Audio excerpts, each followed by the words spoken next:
Hey, good afternoon, everybody. Come on in, have a seat. We're going to get going right away. Everybody there? Can you give me a little more volume? That'd be great. Okay, we all have insecurities, but I'm just asking, can you at least say good afternoon or something to me? Like, are you there? Wow. Trouble. Hands up. I know we're not all sports fans, but hands up if you stayed up and watched the whole game last night. Okay, where's the early aged people that went to, like the sportsy people or the people that would normally watch a game, but they went to bed? Like, I'm done, you guys are losing again. So, one more time, who woke up this morning with like, they won? What? Like, who woke up this morning with that? It's good news, it's good news. All right. So I got an announcement. You guys figure it out. I'm not telling you to be quiet. You know what to do. So there's tomorrow morning, people sent me an announcement, so I want to tell you, tomorrow morning we're having a clothing exchange from 7 a.m. to 1 p.m. They need some help. Two or three people to help. So understand if you want to help with, or can help with the clothing exchange tomorrow.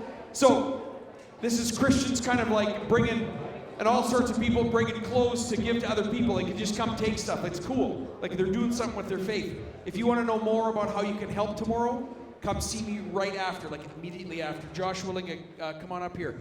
Well, Josh comes. Mr. Aubrey, come here. So, little announcement, really. Josh, come right up here. Josh, come right up here. Mr. Aubrey. I just want to say thank you for everyone who participated in our event today at lunch. Ms. Higgs did a lot of work. Social 10 did a lot of work in my class. And today we lived out our faith. We did something really practical today. We raised $1,303.10. It was awesome. Thank you, everyone who participated. Thanks. That's really cool, you guys. Good job. Hey, this one I'm going to ask you to be totally quiet because it's kind of serious. We're going to start with prayer. Josh is going to give you an announcement first. Awkward. Josh is giving you an announcement first, something about prayer. And then what I'm going to do is I'm going to read some of the very, very honest people, which there was many yesterday, about what they need from God. I'm just going to read a few of them just so you can feel kind of where we're at as a family. All right, as long as I lead this high school in a campus pastoral way, we will be as comfortable as we feel, as honest as we can with each other, because we just don't want to do this alone. You remember the video yesterday? Can you imagine like 50 people all coming together and they each are missing a loved one? That guy didn't have his son for 41 years. Are you kidding me? So Josh, give us the announcement and then I'll read some requests. So I just wanted to address something that Jonah brought up about a problem in our school, which is not enough Christianity, right? And so a couple Wednesdays ago, a couple grade 7ers started a prayer group. It's in Mrs. Lowry's room on Wednesdays at noon to about like 12:20ish. And I went there twice. It was about me and 5 grade 7s, and they open with like a 5-minute devotional. We talk about it and end in prayer. And I think they did a great job with it. And then later that day, Mr. Botchway came up to me and he said, these grade 7s came up to me and they said, a grade 12 came to our devotional today, and they were super excited. And I just think it would be so cool if like even 10 of you or 5 of you came. They would be so blessed. And yeah, we need more prayer. So yes. Thanks, Josh. When is that again? Wednesdays at noon to 12:20 in Miss Lowry's French room. That's awesome.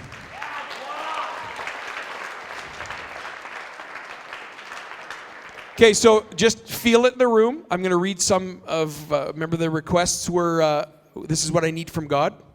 Okay, here's some of them, some from you.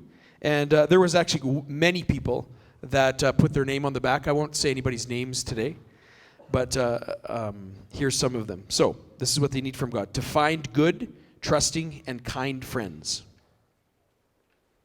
Joy. More zest for life. I need help to let go of the pain people have caused me and help to trust people again. Courage and strength. There's a lot going on and I have been blessed so far, but for some reason I fear that I'm not strong enough to fight for what's right. This person said peace. from family worry, and faith in hard times. And again, this person said peace. So, Josh, just hear that. That's part of our community, and if you could start our day in prayer. Dear God, we thank you that we can all come together and talk about you, God. It's awesome. God, I ask for passion to enter our lives, God, to give us passion for you, for events like Hunger Free, God. Thank you for giving the people who ran that passion, God. We thank you for giving the grade 7s passion to start this prayer group, God. And we ask that you just ignite passion in the rest of us to do your work or to find you, whatever passion means at our point in our lives today. In your name, amen. Thanks, Josh. Appreciate it. Okay, here's what's going to happen. I'm going to call up two things at once here. Nicole, come on up here. We're going to introduce our speaker today. We're going to get right into it. If you are going, there's one other session today, and that is a SOA session. So if you are going to the SOA session in the youth room, you start going right now. Okay, that's for you, and you're welcome to go right now. Let me give 30 seconds for that.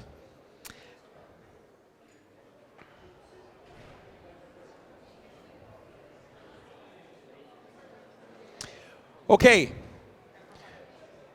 so it was probably a month ago that I think you came to me about. And what did you, come on up here. What did you come to me about? So there's like 4 of us that are together in a group that have kind of put together the garbage cans in the school and a bunch of other stuff. And we all wanted a opportunity to present to all of you basically what environmental sustainability means to us, but also to Christians as a whole and how it can kind of change the world. And you came with actually some ideas, specifically some people, some person that could maybe help us that knows what they're talking about. Yeah, so my sister goes to King's University, just 15 minutes away, and she went to a course in the summer, and she was like, oh, hey, yeah, this prof is awesome. And after hearing about her journey and how much fun she had, this guy like sounded super cool. And I was like, hey, this would be brilliant. I wonder if he would be able to do it. So after talking to my sister, a few emails back and forth between me and this prof, we got it hooked up, and his name's Dr. Michael Ferber, and he's a pretty awesome guy, and I think you guys will enjoy him. So if you could all please give him the awesome round of applause that he deserves and just welcome him to the stage, that'd be great.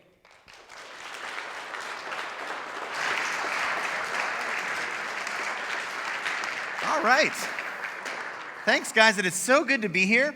I actually started out my career as a youth pastor, and so came right out of high school, went to university, went to seminary, and for lots of years where I'm from in West Virginia, worked with youth.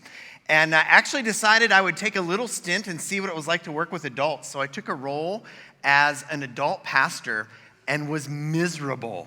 It was about 4 years of working with adults. Adults are so hard to work with. They've already decided how the world works. They've decided how they want to live.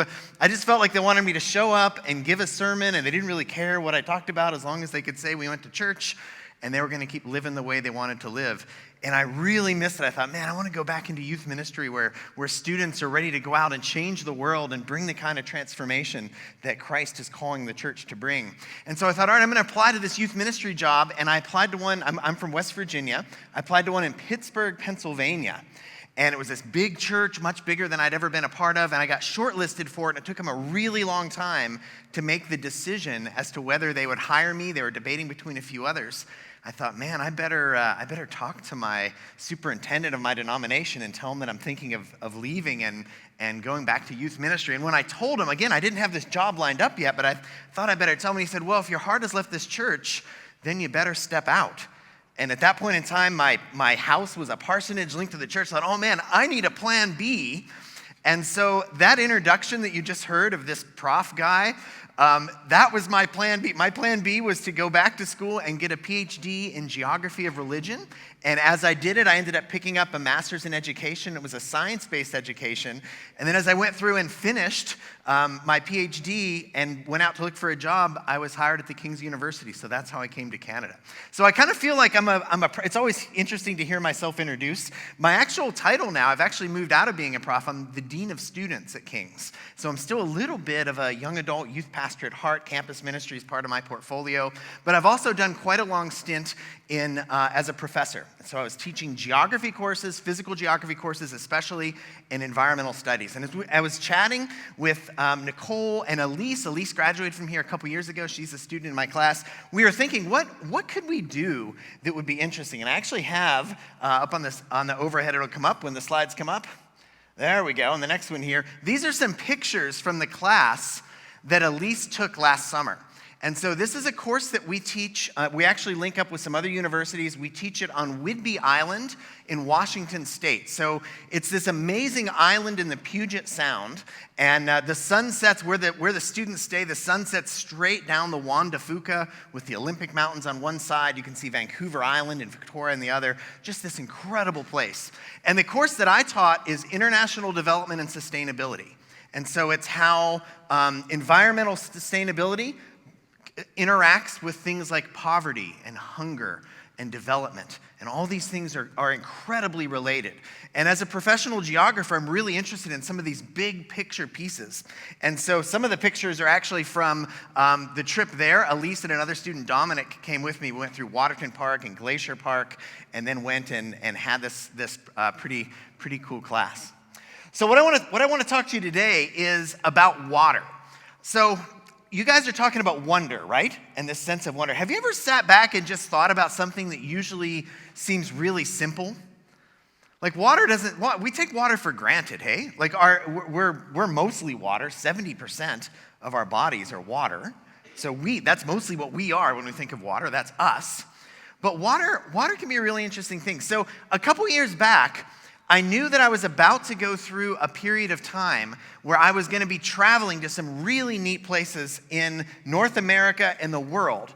And I thought, you know what, it'd be interesting just to take something like a theme of something we usually take for granted like water and just reflect on it every day. And I actually created a blog, and everyone calls me Mike at King's. No one really calls me Dr. Ferber. But the blog was called Dr. Ferber's Water Blog. And I just every day would just do a post and kind of meditate and think about water and the implications of water in my life. And so it started, the first picture that you had there, the first day I did it, I was at the top of the Athabasca Glacier with a physical geography class.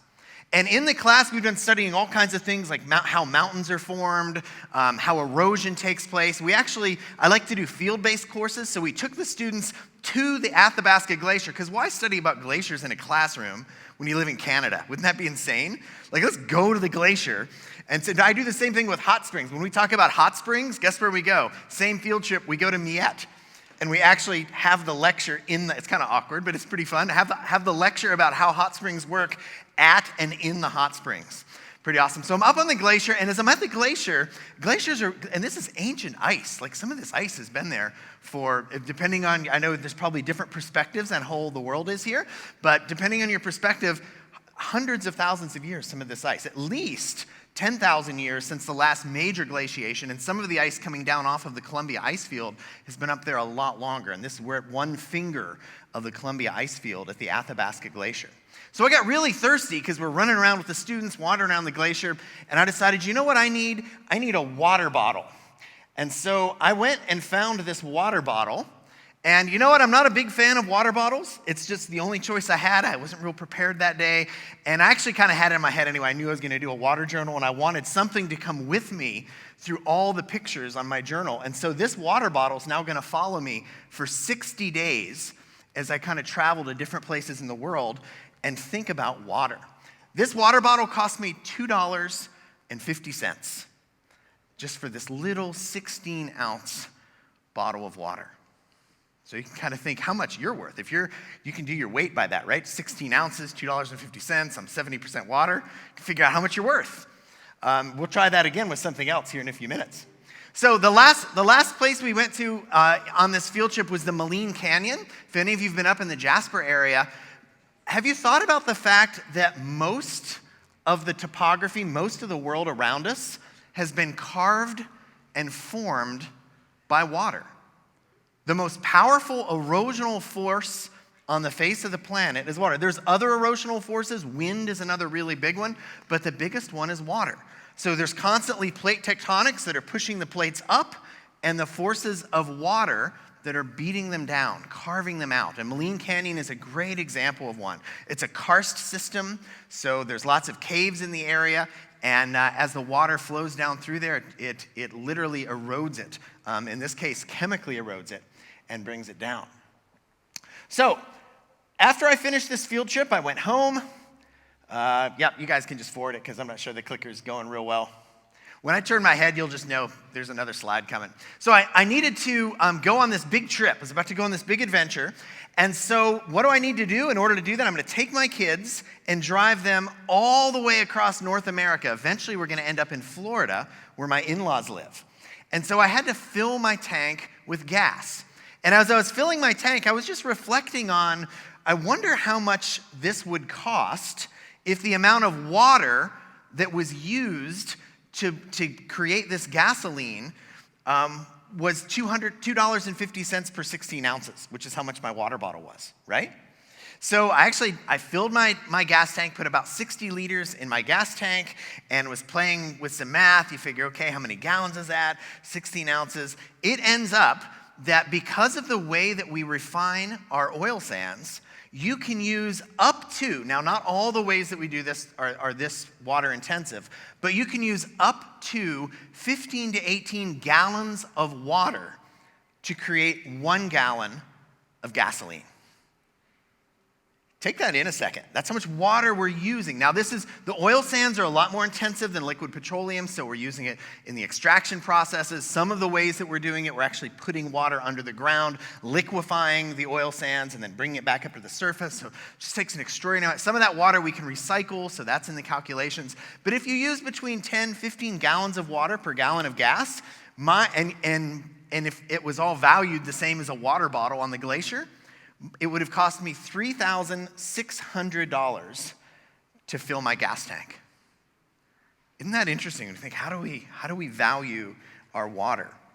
So, and this whole idea of overburden, this is interesting. Oh, by the way, isn't it, you ever reflect, I was cheering like crazy last night. I love the Oilers, it's going crazy. Isn't it neat to now and then just step back and think, we call ourselves the Oilers?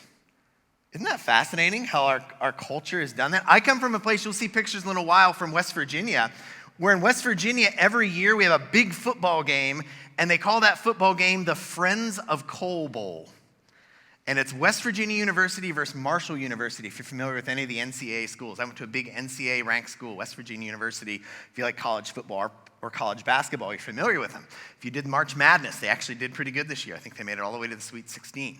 So coal is the big resource where I'm from. Here it's oil. And that becomes so much part of our culture that it's actually hard. It's kind of like a fish in water. When I use the water theme, it's hard to step back and just think and reflect on, wow, oil is so important to our economy. It's so important. So many of our families are dependent upon that. And yet some of the extraction processes have some huge impacts on the environment. And that's just worth thinking about, worth reflecting on. And we call everything over the oil sands in Fort Mac overburden. And that includes a lot of the wildlife and the creatures and the flora and fauna that are on top of that.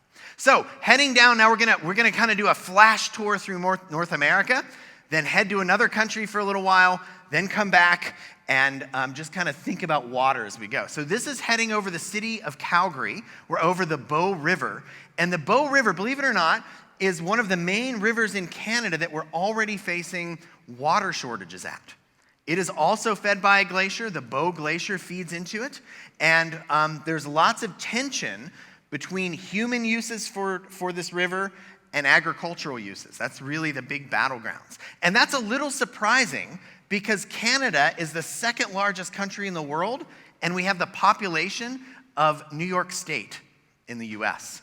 So you would think there'd just be ridiculous amounts of water for everyone around, but we actually experience water shortages here. So you can imagine being a country like India or like China, where there's much larger population densities and the kind of challenges that they would have in those places. All right, any guesses where this is? I've now crossed the border into the United States, and I'm heading toward Florida. So this is a geography quiz. Montana, it's actually south of Montana, but yeah, that's exactly, you'd cross into Montana. What? Yellowstone Park. This is the canyon of the Yellowstone. Now, I love Yellowstone. This is a little bit of a tangent from water, but Yellowstone Yellowstone Park is essentially the top of a 45-mile caldera. It's basically a huge volcano.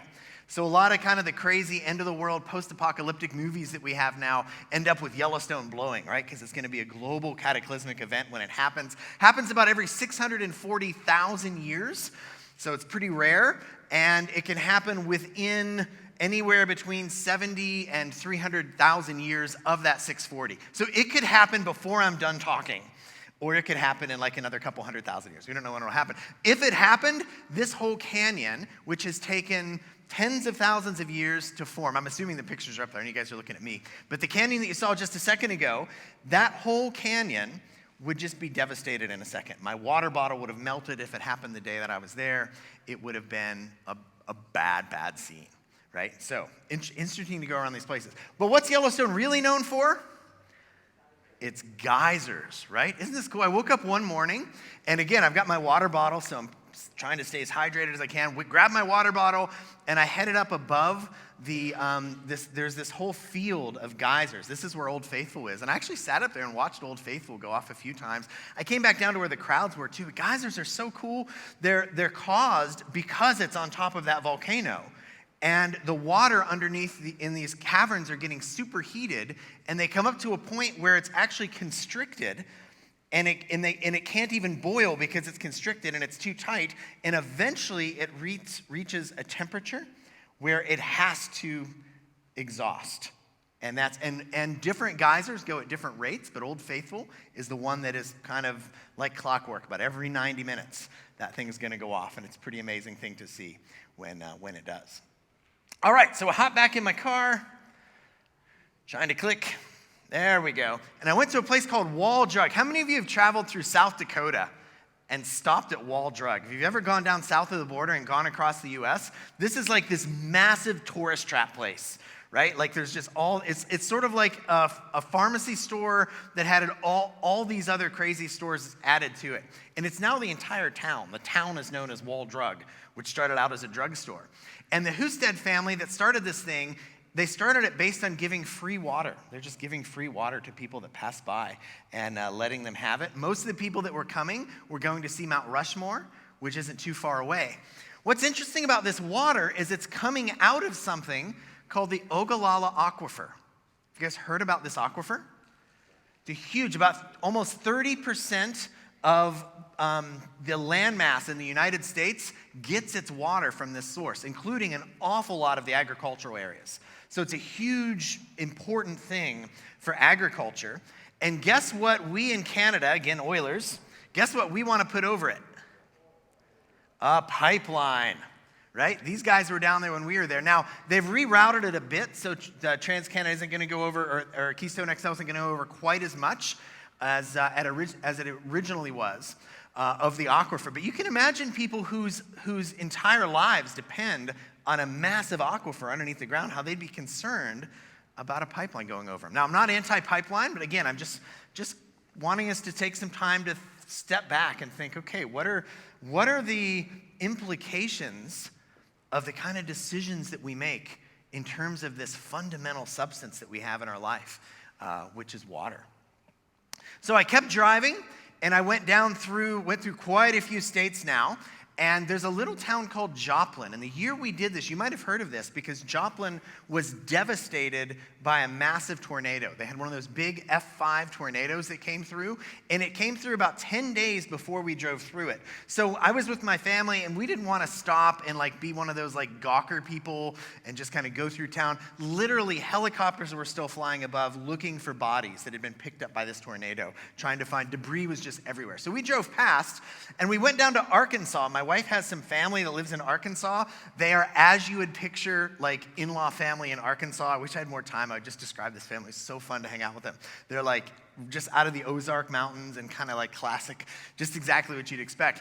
The tree that was in that last image was in their yard. And this massive storm had blown through, and it was created by a low pressure system. Low pressure system came as air went rising up. You might know this. As air rises, the higher it gets, the colder it gets, and colder air can hold less what than warmer air? Less what?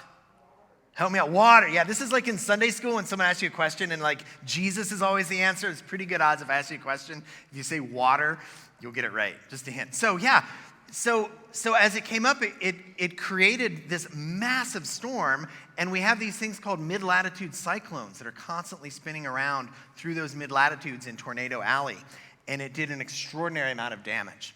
Drove a little further. Anybody know where this is? Water. No. Good try, though. Not a town called Water. Say it real loud. I heard it. Selma, Alabama. What gave it away? Yep, the picture of Martin Luther King Jr. This is the actual bridge that Martin Luther King Jr. led a peace march over, led a march for diversity, right? For African Americans to be seen and treated equally. And it's an incredibly important landmark. And I just got to reflect as I'm at this bridge and thinking, many of these people, they got a few miles down the road, they were beaten because they were marching for equal rights, right? This was a huge deal. And it just made me think about how much of our worlds, how much of the cultural history of our peoples have been impacted by places around water, right? This is the Pettus Bridge in Selma, but most of our civilizations are built around water. Why is Edmonton where it is? Water, good answer. The North Saskatchewan River, right? That's exact. And the North Saskatchewan River coming up off that same Columbia ice field that we had talked about before, a glacial fed river, right? Why is Regina where it is? Why almost any city, especially in the U.S. with the massive Mississippi Delta, most of the major cities are near the Great Lakes or near one of the big rivers. So even our cultural geography, even where we've decided to place cities and put our civilizations, is linked to this substance called water. We kept going. This is just south of Tallahassee, Florida. I'd been on a glacier in Canada like 10 days before this, so I thought, let's see a beach in Florida, right? And this is a pretty interesting beach. They had like these hermit crabs running around all over the place. And just a little bit before this, this is the Atlantic Ocean. And do you remember what that's called inside there? The Gulf of, not water. I thought someone would say water. No, Gulf of Mexico. And there was a massive pipeline spill. It actually wasn't a pipeline. It was one of the big rigs that was in the ocean that had poured an incredible amount of oil into the Gulf of Mexico. And there were quite a few things that had washed up on this shore. There were implications for that entire Gulf Coast region. For, again, just interesting after the big Oilers win last night that happened. By the way, did you see someone from San Jose went on Wikipedia? And in their list, have you seen this already? This is pretty funny, actually. In the list of all the major oil spills that have happened in the world, they added the 7-0 loss the other night in Game 4. Not funny? So crazy. Yeah, but it's Wikipedia, right? Like, you can't trust Wikipedia, so. All right, keep going here. So I am now I've dropped my family off at my in-laws in Florida, and I've gotten on a plane, and I've flown someplace in the world for an academic conference. Any guess where I am here? Honduras, good guess, but no. Water, no. I'm not at water. Good guess. El Salvador, nope. I'm not in Central or South America. In fact, I'm not in any of the Americas. Philippines, no. What could give it away here? Do you see, you can see some of the architecture in the front, which looks fairly colonial, European, but what do you see in the background? Can you see the big city? And what's in between the buildings and the buildings up front in the foreground and the big city? Smog. I'm in China. Yep. Yeah, I flew to Shanghai and Beijing, China. Now, the reason I'm in China, I'm there, at this point, I'm not dean of students yet, I'm a faculty member, and I'm studying geography of religion, and I'm there for a faculty seminar on religion and the rule of law in China. So it's kind of this really interesting deep dive into freedom of religion, which isn't the topic of my talk, and I don't want to get too sidetracked on that. That's a fascinating thing to talk about. I'm not going to go there. But while I'm there, I'm still reflecting on water and thinking about water. And because it's a seminar in religion, we actually went to a church. In fact, we went to a few churches. This was a Three Self-Patriotic Movement church. And of all the things, I guess that you can't make this stuff up. It's so cool. I'm studying water. Guess what the sermon is on that morning? Oh, you guys are great. Well done. It actually was. It was on Psalm 37 and Isaiah 37 and Psalm 1. And her talk, the entire purpose of her talk, what she was trying to get through to her congregation was, we need to be rooted downward so we can bear fruit upward. And she was referring to that beautiful passage in Psalm 1 that talks about being a tree rooted by the streams of living water. And how the water, those trees that are by the streams of living water, that water will come up through their root systems and enable them to live a healthy life, to bear fruit. Now, she wasn't talking about physical water. She was talking about being rooted in Scripture, being rooted in prayer, being rooted in our spiritual disciplines, and how that's like water in our lives, how that takes the dryness out of our life, how it brings freshness. She was speaking to an audience of mostly Chinese people who were dealing with this new onset of capitalism, who have all this anxiety, hurried life, busyness, and this message spoke to them as they thought and reflected on water. While I was in China, there were also some other things happening involving water. There was a massive drought in one part of the country, and there was huge flooding in another part of the country. So the southern part of China gets these huge floods. The northern part of China experiences a drought. This happens almost every year. It's a big high-pressure system that settles over the northern part and a big low-pressure system over the southern part. And as a result of that, in this very same day, you can have part of the country in a drought, another part of the country in a flood. And the response to that, what China is doing is they've created the Three Gorges Dam. Have you heard of this dam? Largest dam in the world. And they're literally diverting the water from the south to the north. So they're taking that water and they're creating pipelines and all kinds of other systems to get it from the place where they have less water to get it, where they have more water to get it to the place where they have less water. And to do that, they actually buried some of their most important cultural artifacts. That's not for me, right? Okay, I'll carry on. So Three Gorges Dam in China. I'll skip a couple here. All right, anyone know where this is? Yes, it's China. Anyone know what it is in China? I'll give you an easier one. That's the Forbidden City, and this is the Great Wall, right?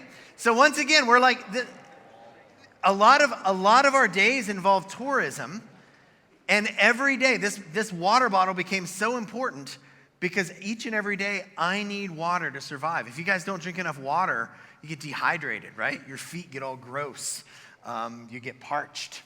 So we were dropped off at the bottom of this thing, and we had 1 hour, and we were told to stay near the bottom, but a couple of the guys I was with were like, no way. We like almost ran up all the way to the top and then came all the way back down, and you can see my water bottle's about empty when I'm there. Okay, fly back home. You know where I am now. Where am I here? I'm at Epcot, right? Yeah, I'm at Epcot. How many of you have been to Disney World in Florida? Quite a few of you. Have you done the ride Spaceship Earth? Yeah, do you remember how important? It's kind of interesting. there's actually, this sort of traces all the way through civilization on this little kind of slow-moving ride. It's nice when it gets really hot. It's the best ride to get on because it's just sort of air-conditioned and you sit there and you watch the development of culture. And each and every phase of that development, there's water again and again and again through the whole trip. There's also some other rides. The Timon and Pumbaa movie talked a lot about water. Okay, I leave Florida. I hop back in my car with my family, and I drive to where I grew up, which is in West Virginia. So don't worry about it if you don't know the geography. It's basically just kind of due north.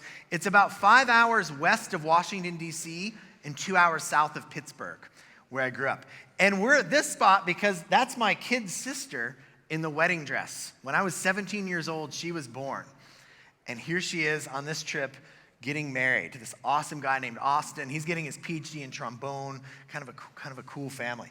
And I was reflecting on this because the one picture is the wedding. The other picture is of what's called the New River. And that's a terrible name for this river because the New River is the oldest river in the world. The Appalachian Mountains are one of the oldest. And again, depending on your viewpoint of the age of the earth, but if you believe in the long earth, then this river is about 270 million years old. And it predates, in many ways, the rise of the Appalachian Mountains. So it's this massive gorge because the mountains have come up around it. And these are some of the oldest mountains on the earth. And I was just simply reflecting on, as I was doing my journal these days, this idea that my kid's sister, who was born when I was 17, is now all of a sudden getting married, right? I was your age, pretty much your age when she was born. And now here she is, and it feels like that. It feels like nothing.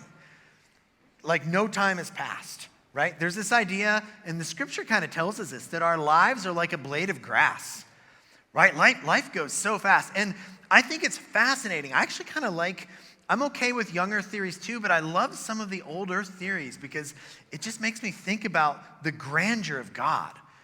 Like if God has taken that many years old, the earth is, if he's taken that long to form us, how incredible is that?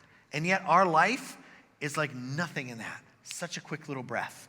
We have such little time to make those impacts that we want to make.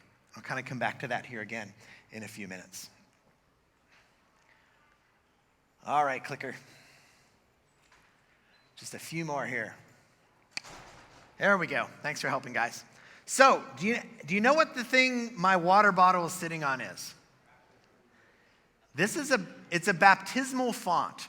So I've kind of had a weird journey in terms of denominations. I've traveled around a bit through a few, and this is the church where I was born in. This is the actual baptismal font that when I was an infant, my mom came forward in the church and brought me up here and held me in the front. And in this particular denomination, a pastor would have taken water and sprinkled it over my head.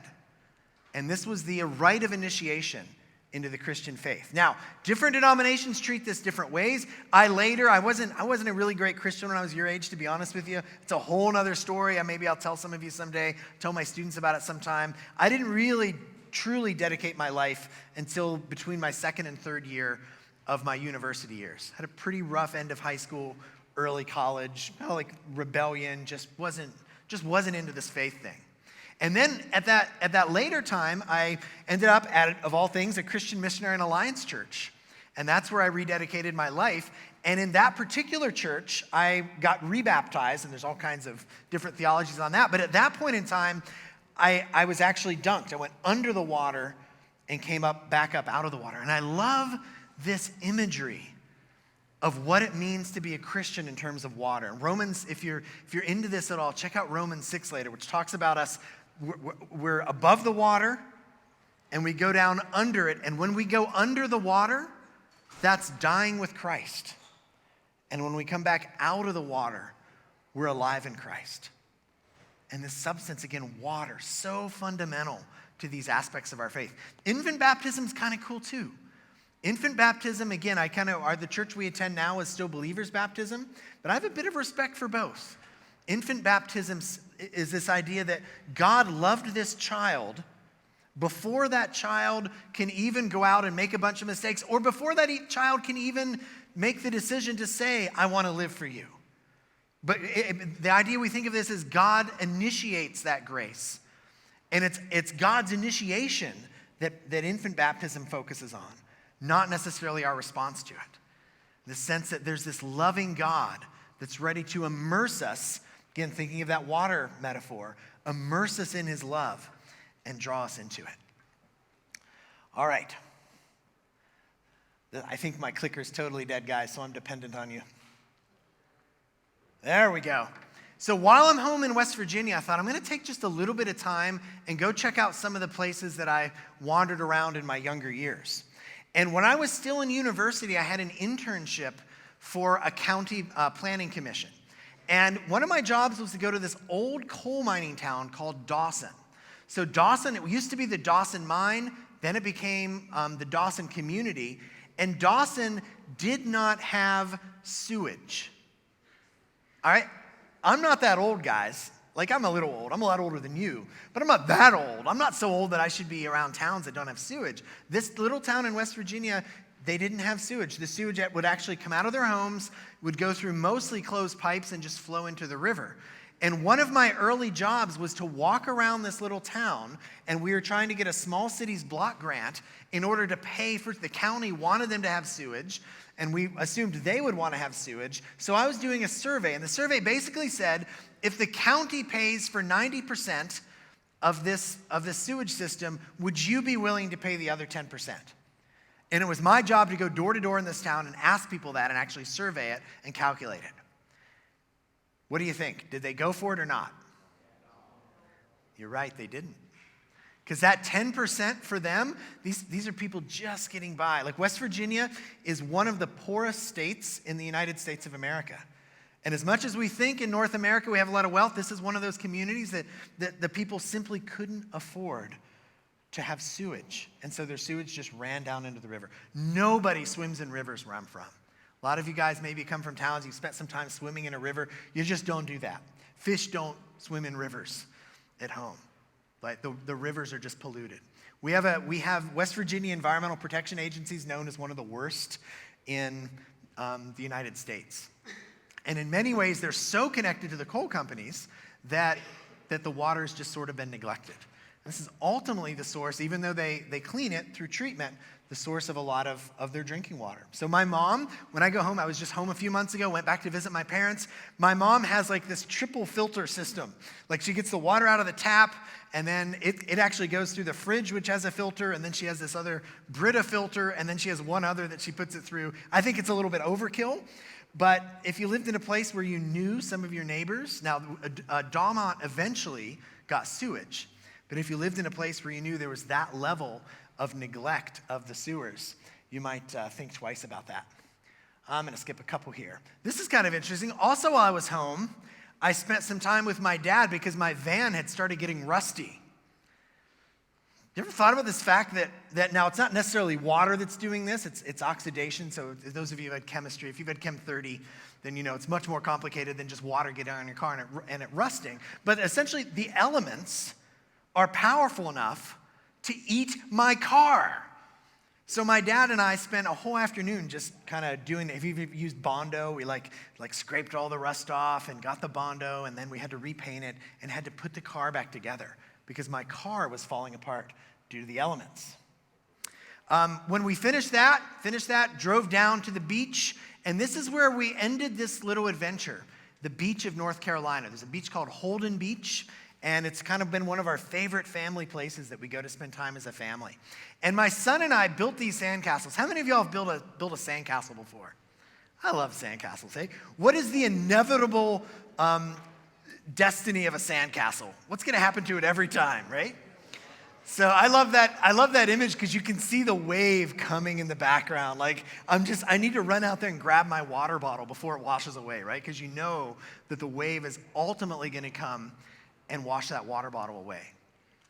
And I was just reflecting again, thinking about how short our lives are. Thinking about the power of this water. And water, it's actually very hard to destroy water. The same water that Jesus would have drank, the same water that would have been in the air around him is still here today. Okay, we've probably, now I'm not an expert on this, but if you study diffusion enough, we have probably breathed in or drank some of the same molecules of water that Jesus drank. Isn't that incredible to think of? It's like, what? It's still here. But we're not, right? We're not here anymore. We are going to be taken out, just like these sandcastles. And everything that we build in our life isn't too different than this sandcastle. Not necessarily everything. We'll get to that in a second. But most of the things that we try to build in our lives, if we become engineers and build the biggest bridges, the biggest cities, the biggest skyscrapers, they can last a long time, hundreds of years maybe even a couple thousand years, right? The guys that built the pyramids, some of their work is still there. What is ultimately going to happen to those pyramids? Water is going to take them down.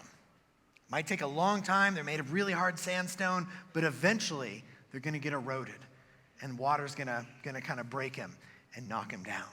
It's the only thing that really lasts that we know, if we're believers in Scripture, are the things that we do that are eternal, hey?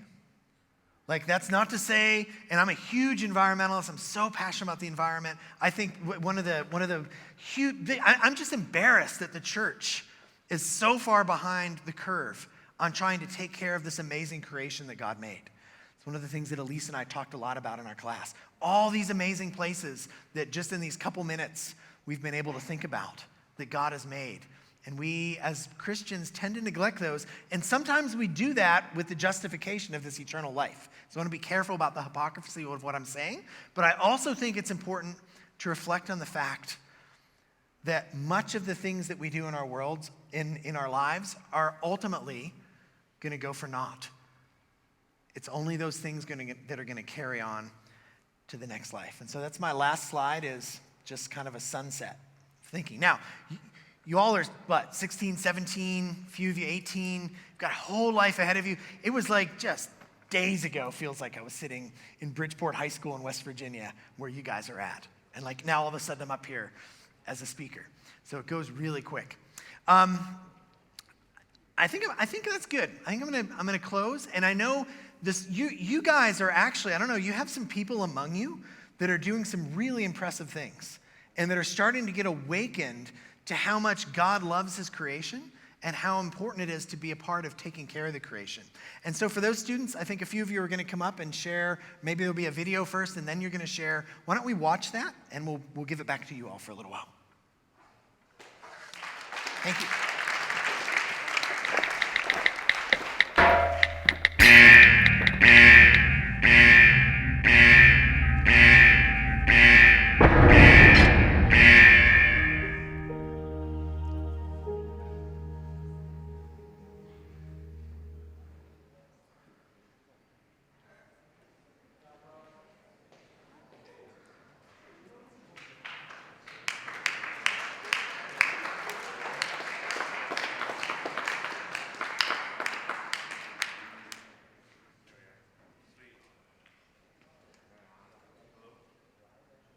Is it on? There we go. All right. Hey, guys. So hopefully today you've seen that we can practically live out our faith by through environmental stewardship and environmental awareness. Me and Jared are two more members of the environmental committee here at SCA. And one practical way that we can all live out our faith through environmental stewardship is the new bins. And I know a lot of people are confused and somewhat annoyed with these bins, but we're here to give some clarification on this. Yeah, so we've noticed that lots of you guys don't know where to put things in the garbage bins, and so we decided to put something together to help clarify a bunch of the items that you guys might throw in there and where they might go. So, like, for example, the store, everything is now compostable, so we'll go in the compost bin, except bowls, which they have yet to get. We just figured that out.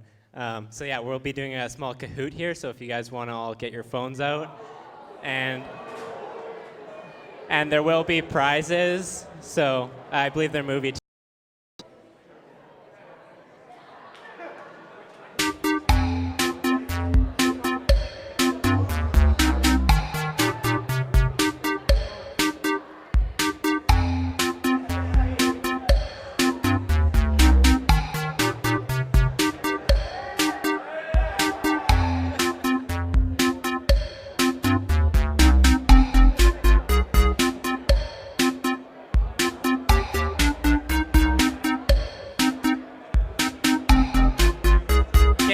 15 seconds? Okay, good.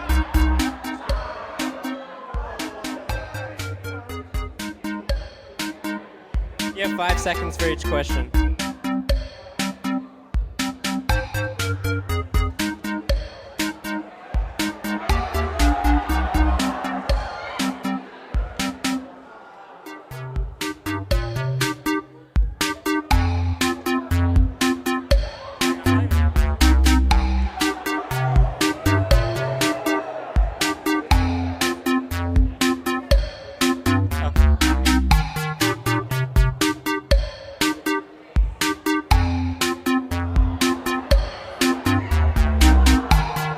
Where do you put paper fast food wrappers in bags?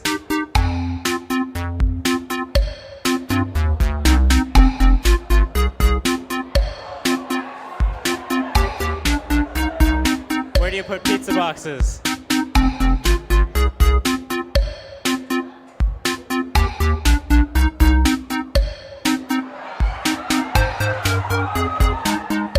Yeah? Where do you put canola bar wrappers?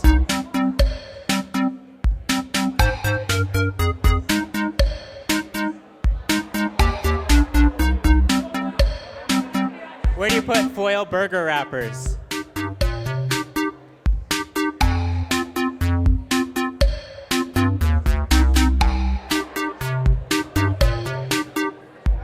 Apple cores.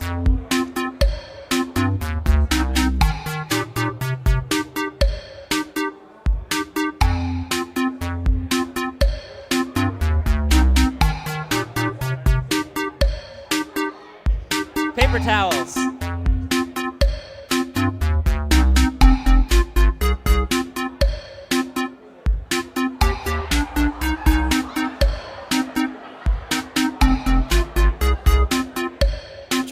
Put chip bags.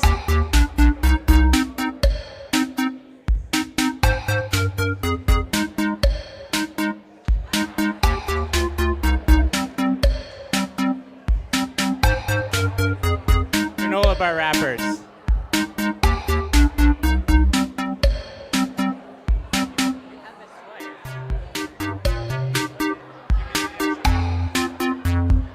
Cupcake wrappers.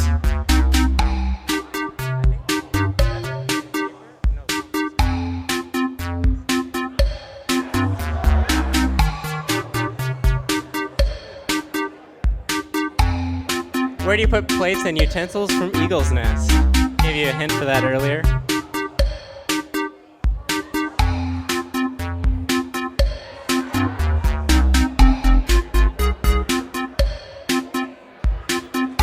Juice boxes.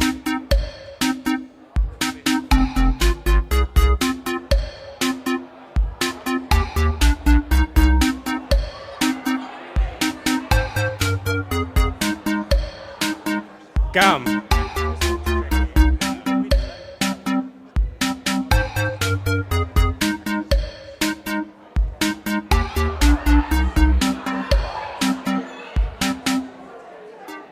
Newspaper.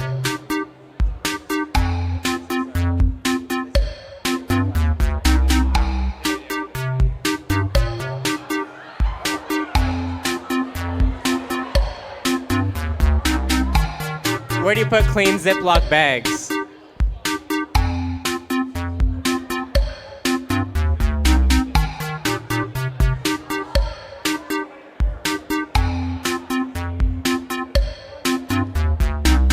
Pop cans, obviously.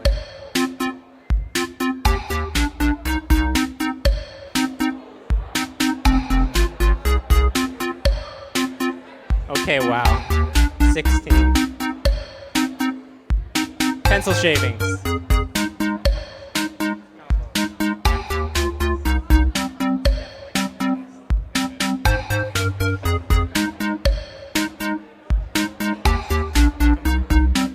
Drinkable yogurt containers.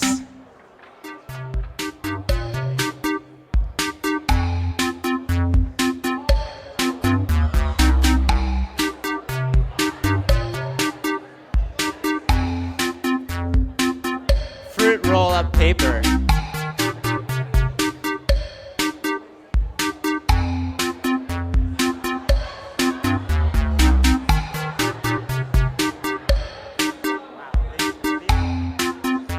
Styrofoam. This one's tricky.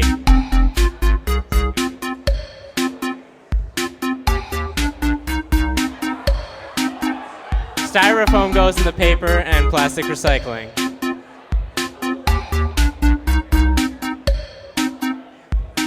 This includes coffee cups.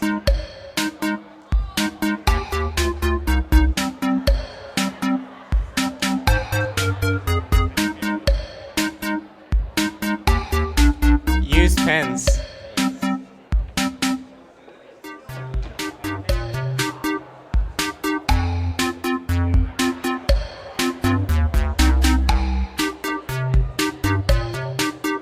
Banana peels.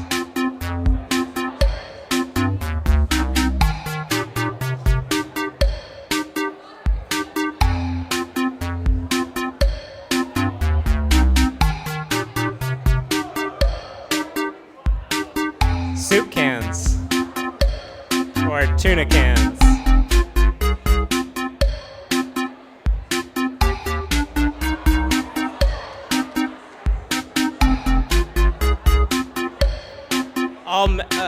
Lots of clean metal goes into the paper and plastic recycling because it can be recycled.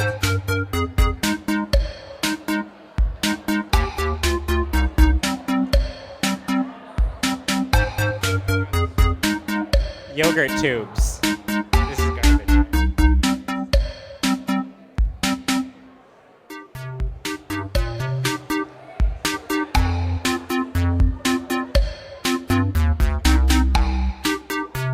Anything with shiny cases will go into the waste, like wrappers or anything. Wax paper.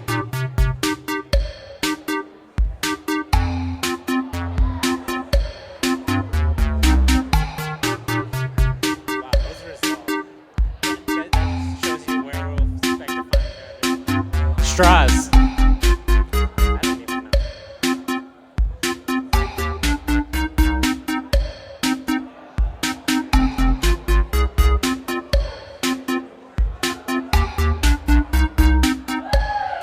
Good job, McKenna. And we'll need to see your phone to confirm the price, the name.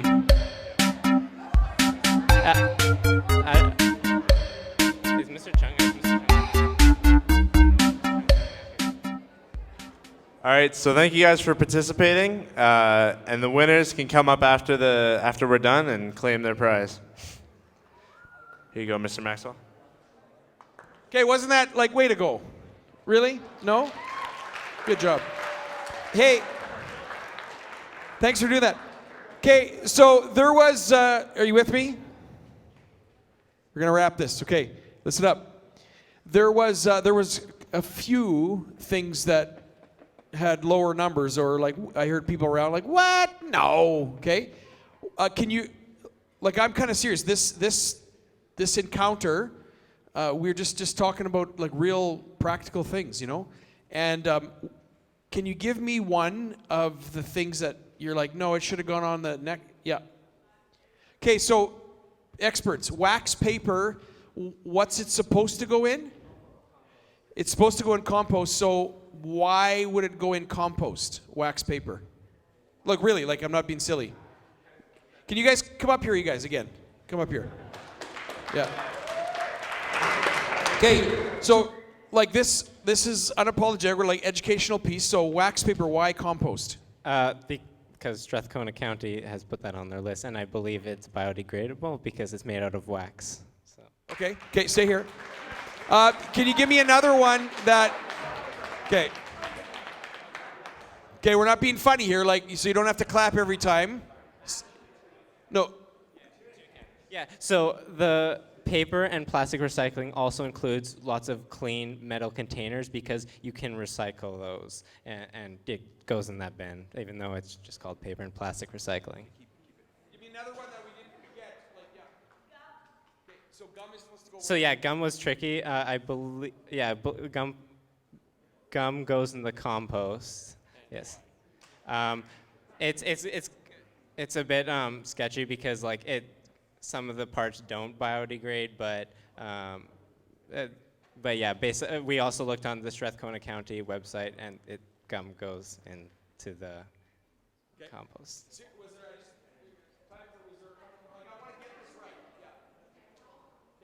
So yeah, styrofoam was also really tricky.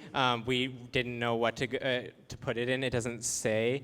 So we also had to look onto the Strathcona County website, and so they said to put it into the recycling, because they can use it again apparently. Now let's give these guys one more round of applause. Wow. Okay.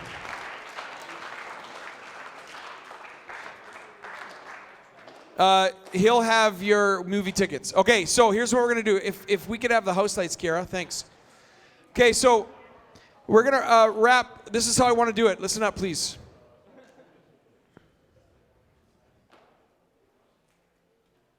Okay, couple things. I need to say one serious thing, and then we're just going to help with some chairs, and then we're done today. Simple. Okay, so after yesterday's encounter, and this little thing I'm going to say here was supposed to happen when the SOA people were here, and I forgot. And so if what I'm going to say applies to somebody at SOA, and you know that, can you please let them know? Okay, so I need to tell you something. You're not all going to agree with what I'm just going to say right now, and that's fine. Don't roll your eyes, but I care about what people think around here. And I'm, pretty intense or whatever, but as many of you know, there's a huge soft side of me, and I'm old, and I'm happily married. If I cry, I cry. I don't even care. But yesterday, for one person for sure, I deeply offended somebody in this room with something I said in encounter yesterday.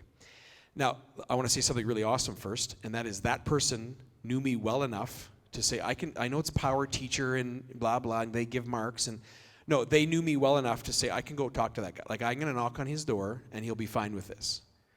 And it was really, really hard for her to bring this up, not because of what I would do, but she just didn't want to bawl and cry. She ended up crying a lot. We had an amazing discussion. Okay, so just hear me out. Again, don't even come talk to me after and saying it wasn't a big deal to you, because it won't be for some of you. When I showed the Trump-Pence 2016 sticker, you just need to be sensitive here for a minute, because I'm telling you this because this is the family that I want to be. I want to be caring and respectful to all people. Now that we had a really good discussion, I just didn't go, oh, sorry, the whole time. I just said, everybody has different hot buttons and stuff, okay? But she was so deeply offended because for her, what Trump represents, to her, he said, in her words, he is to her, maybe not to you, but to her, Trump was the epitome of hatred to all types of people.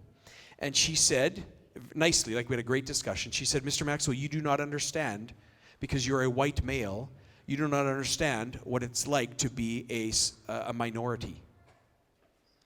And even though I mostly agree with that, but of course I thought about it last night, and I'm like, wait a second. You're talking to a youth pastor of like 30 years. And did you know that everybody in this room does feel like a minority in their own struggles, okay?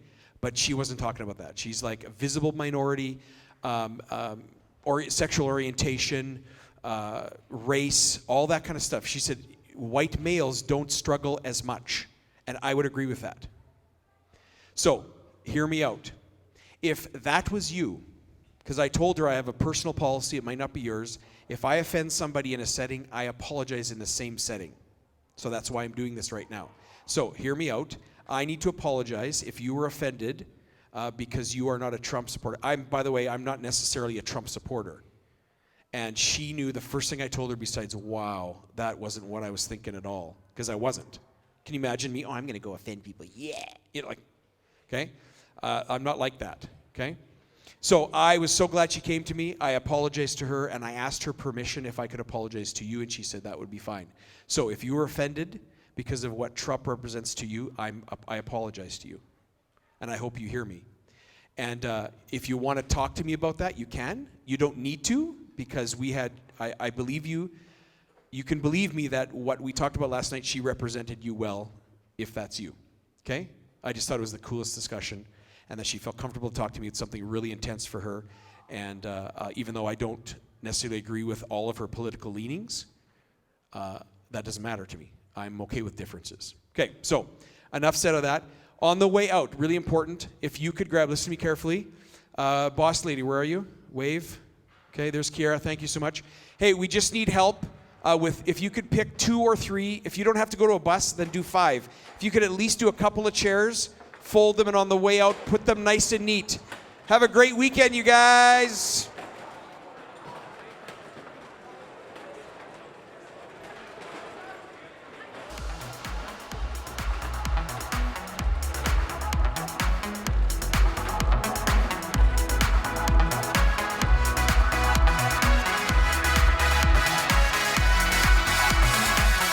Waking up knowing there's a reason. All my dreams come alive. Life is for living. With you, I've made my decision.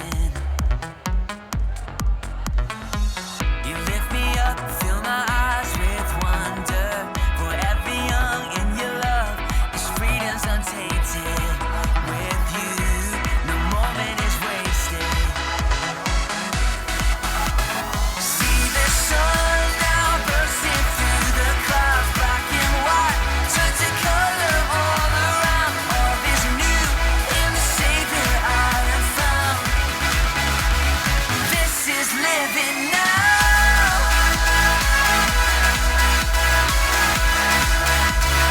This is living now.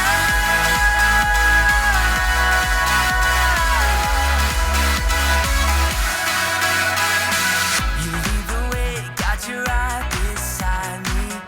In your love, I'm complete. There's nothing like living with you. This life you created, I choose. See the sun now bursting through the clouds, black and white, turn to color all around. All is new in the Savior I have found. This is living now.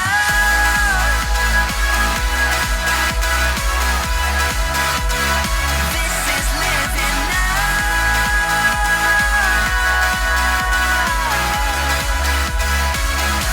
You take me higher than I've been before. It's your perfect love sees me soar. God, your freedom is an open door. You are everything I want and more.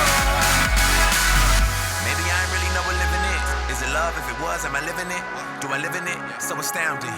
Love is an ocean, you can drown me. The sweet embrace, the lovely taste.